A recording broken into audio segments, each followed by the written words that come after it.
Hello everyone. In this segment on reasoning involving cubes, we'll be looking at cube unfolding.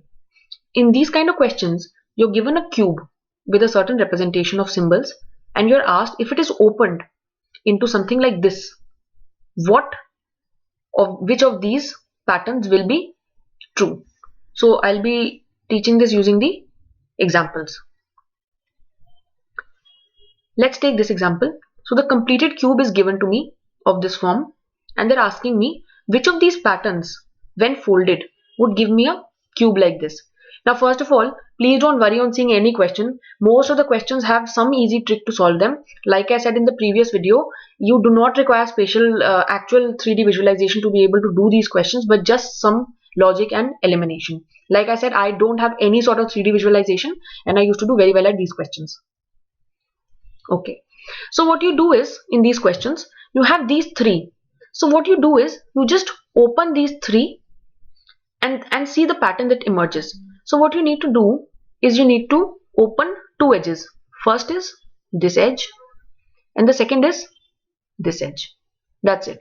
So while opening the first edge, just forget about this symbol. Just draw this top view, the top symbol first. So if this is this card, then what is the symbol that I have? I have an empty circle and I have a solid circle. Till now there's nothing difficult. Now forget about this. The card below this is this. So which is this oval. Till now there's no difficulty. Now let me open this edge. Now you forget about this. If this is given and if I draw this next card, you'll always get a pattern like this. Then this is this. This is fairly straightforward. You can try to do this again without looking at the video, or you can take any other example. This is fairly straightforward. Now all you need to do is this: in your patterns you need to find exact replica of this. Now if you see here, I have this is there, this one is there. Till now we're doing good, but towards the right you don't have this is in fact here. So this is not my correct answer choice. Now let me come to this. So here this one matches, this oval matches this, and this line matches this. So this is in fact my correct answer. But even then, let me move on to this. Again this matches this, but below this I don't have the oval. Again disqualified. Oval is lying somewhere here. Now come here. This is anyway, this is some. So okay, in this oval is there, line is there, but this is not there. So again disqualified. This is my correct answer. Now in this, I would like to give you another concept. This might not be useful exactly in the question that I'm going to solve, but you would do well to remember this. If I have a pattern like this, let me just number these for you: 1, 2, 3, 4, 5 and 6. So what we do know from this representation, you can find it out yourself if you try to actually fold out something like this into a cube, that 1 and 3 will be opposite to each other. Similarly 2 and 4, so the alternative ones are opposite to each other, and the remaining 5 and 6, in this case this is the top and this is the bottom, are opposite to each other. So you can sometimes use this for solving certain questions, because in a cube there is something you should know. Each face touches all the other faces except the one that is opposite to it. So if I ask you that, okay, 2, this number 2, this face, which face does it not touch? It will be touching 1, 3, 5 and 6. It will not be touching 4 because 4 is opposite to this. And similarly, if I ask you for face 1 will be touching 2, 4, 5 and 6. It will not be touching 3. I will be using this technique in the third part of the cube reasoning, but still I thought I should tell you this here itself. Let's move on to the other question. In this again, okay, this I'll give you two kind of techniques. The one is the opening out technique. Let me first do that itself. Again, as I said, open this edge and next open this edge. So let me try opening this edge first. This is my first thing. It is this and it is this. This is what I have. Then I have the second face, which is this and which is this. These are both colored. Okay, fairly simple. By opening this edge, just forget about this whole thing. Just see that, okay, if this is the thing, draw the face, and this one is a rectangle here. Fairly straightforward. Now see in which of these do you find this. You find this only in answer choice B. You can check this out for yourself. So this is the only correct choice. But instead of doing this, another thing that you can check, especially when two symbols are touching each other, you can see that this T, this edge is touching this triangle here. Okay. So this is something that you can notice. So when you're opening it also, this triangle should touch this T. Here the T is not touching any triangle. So this is ruled out.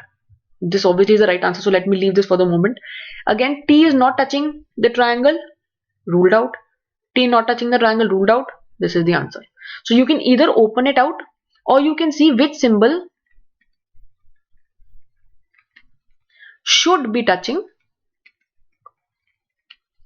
the other symbols. So this is extremely powerful when you have, complicated things and you have certain symbols touching each other. I'll show this to you in another example. Now this question, as you see, the opening out is also not the standard part. You have like this one especially. This is, some weird shape. Even the other ones are slightly weirder. So if you don't want to think about all this, just see something very simple. This is your line. See, in the question, first of all, you need to understand there will be some trick to make it simpler. Because otherwise, if it is a very difficult question, then either you leave it because it will take you a lot of time to solve. In the examination, please don't get into an ego tussle with the questions thinking that, okay, I will solve this. You need to get the maximum impact for your time. That is the only thing that is important in the exam scenario. So in this question, this line is touching this triangle. So I have this triangle and it should be touching this line, something like this. So let me not open, let me not do anything. I just know that the line and triangle are the triangle tip, in fact. So this is not true because the line is not touching the triangle tip. This is not true, line not touching triangle. This is not true, line not touching triangle. This is my correct answer. Line is touching the triangle. I don't need to do anything at all, because otherwise what you can do is, even if you try to open it, it is slightly more difficult. Because I do this, this is my first, I'm opening this edge, the lower face is this triangle, okay, till now no issue, and this one is the line here, okay, this is fine. But if you see none of these patterns you will be able to match, because this is actually a rotated view of this. Obviously in a cube, as you would know by now, any rotation is allowed. So if I rotate it by 180 degree, what will I get? I'll get the line right here, right? This goes here, this thing is going to come down, everything goes 180 degrees, and this part will go up. You can just draw it on a copy and try to rotate it, and this one here will become this. So this is what is matching your answer here. So if you have certain symbols touching, I would recommend that first of all you see what is also touching in the unfolded cubes. That is generally the fastest way of doing it. Otherwise, if you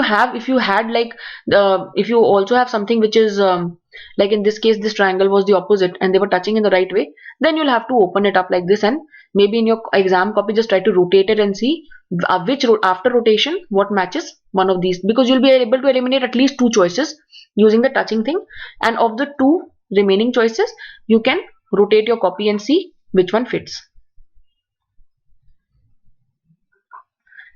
Okay, in case you want to do more visualizations with the cube, let me tell you how you can form these kind of papers. It's very simple, but still I'll tell you. You take a piece of paper. Please pardon my drawing. It's really bad, as you can see. You need to fold it from here, and you need to fold it at this. So you need to fold it along this line, then along this line. Then you fold it once along this. So you just make just fold it twice, and then you fold it twice again. When you'll open it, you will see you have 4 equal divisions like this. So I have this. After I get this, you can just cut it along this entire portion you cut. So you just remove this, okay, and here you remove this. So what will remain is basically this thing will remain, this thing will remain, this thing will remain, and this will remain, and these marks will be there. So you can actually fold it out and see, you know, what is going on. It helps you a lot in initial visualization, which will help you in the examination.